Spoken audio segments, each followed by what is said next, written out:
Kaibigan, kamusta? Marahil isa ka sa mga sumusubaybay sa bandang Mission Souls.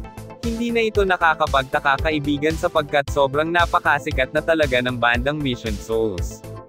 Kumpleto rekado naman kasi ang bandang ito simula sa vocals at mga player ng instruments. Around the clock tonight, we're gonna rock, rock, rock till broad daylight. We're gonna rock around the clock tonight. Sa tingin mo, kaibigan, isang araw kaya mapapanood natin ang Mission Souls sa America's Got Talent or sa The Voice USA? Sobra nilang huhusay, kaya sana malayo pa ang marating ng ating iniidolong bandang Mission Souls, at nasa sabik din akong makita na magpa-collab si Idol Nacia sa entablado sa America's Got Talent or sa The Voice USA kasama ang kanyang mga kapatid at magulang na mga talented din talaga. Kung nagustuhan mo ang ating video, mag-like, subscribe ka na rin, katropa. Maraming salamat sa panonood, kaibigan.